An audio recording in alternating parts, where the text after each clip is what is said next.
Hey guys, it's Jamie from No Getting Off This Train, and today I am making a charcuterie board using items just from Aldi. So have you guys ever heard of a charcuterie board?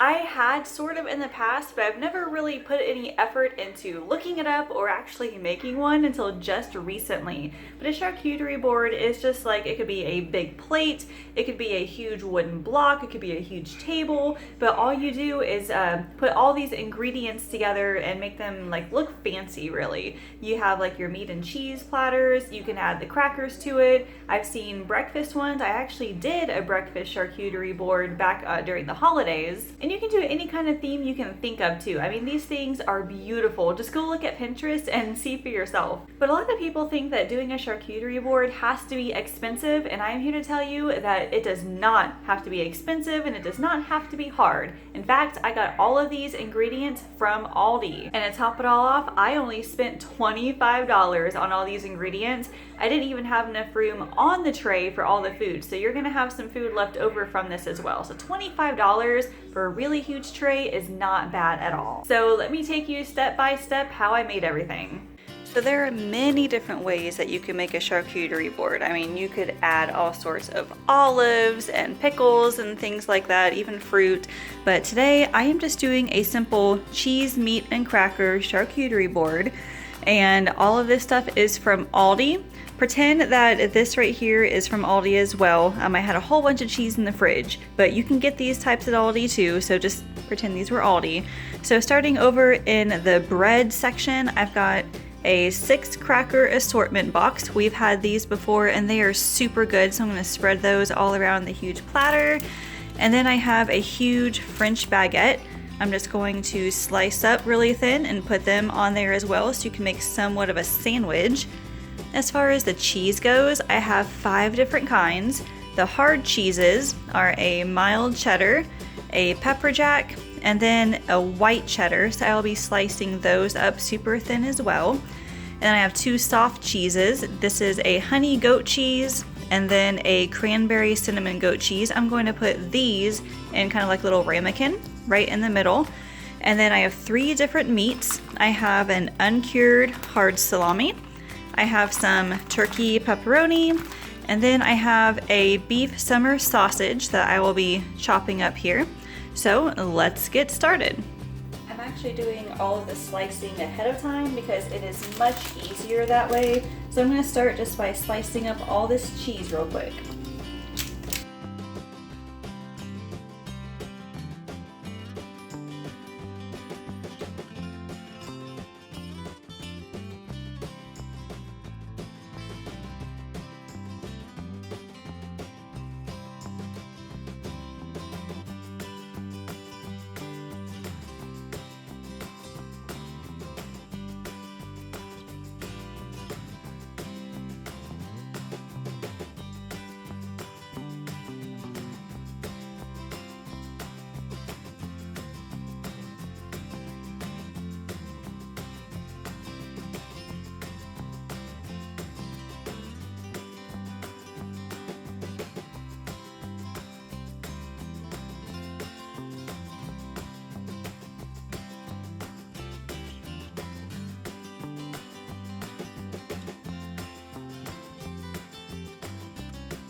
And as far as meat goes, all I have to cut up now is this summer sausage.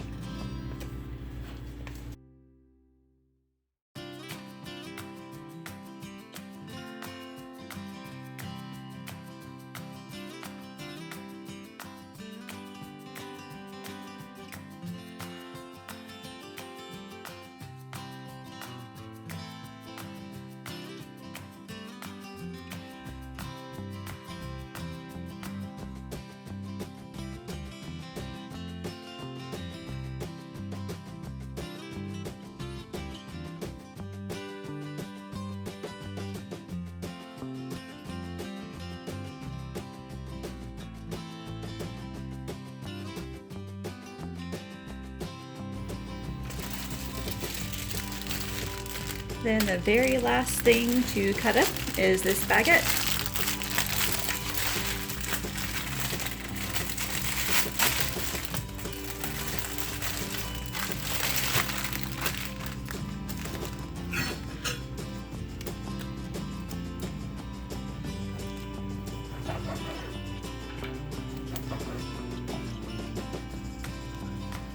Alright, that only took like maybe less than 15 minutes to chop everything up.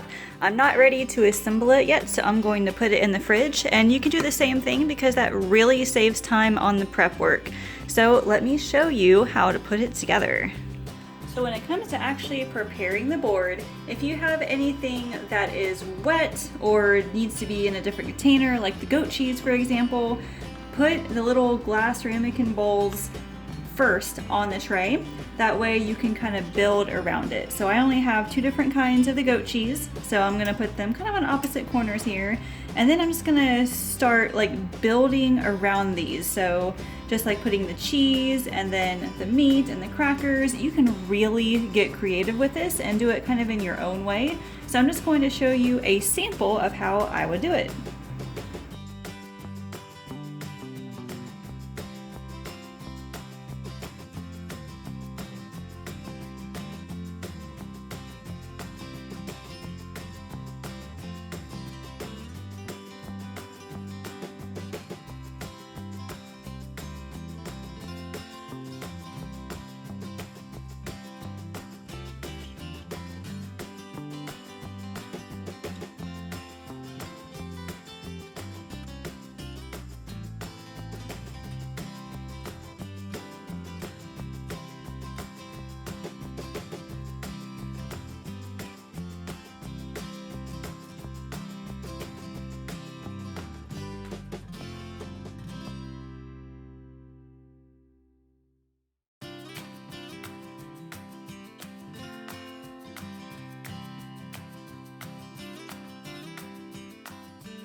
So this is what it looks like when it is all done. As you can see, it's kind of messy, but it's kind of how a charcuterie board is. I mean, you've got all sorts of the random stuff all scattered across the plate, and it's really in no particular order. It's just made to look pretty. And these right here, as you can see, they're perfect for holding the goat cheese. That way nothing will get on it. And here's what I have left over, just like a little bit of cheese, a bunch of the meat, and then like another container of bread. So, oh, and all these crackers too. So what you can do is just take all that with you, and that way when this starts to get empty, you can fill it back up again. And if you need to transport this with you, I would wrap the entire thing in plastic wrap. Make sure it is super tight, and that way you can easily carry it with you. That that board was super fun to make, and there really wasn't a whole lot of food left over when we were done, which was the point. I love making little boards like that, and I would totally do it again really soon. I'm thinking about doing something for Christmas time. I know it's really far away, but maybe I'll do something in between as well. And I want to know from you guys, have you ever done a charcuterie board like this, or maybe a breakfast one or some sort of holiday one? Leave me a comment and let me know what you've done, because I'm always looking for more ideas. Also, be sure to subscribe to this YouTube channel so you can be notified whenever I post more grocery hauls, more recipes, and meal planning tips. Thank you all so much for watching. I will see you later.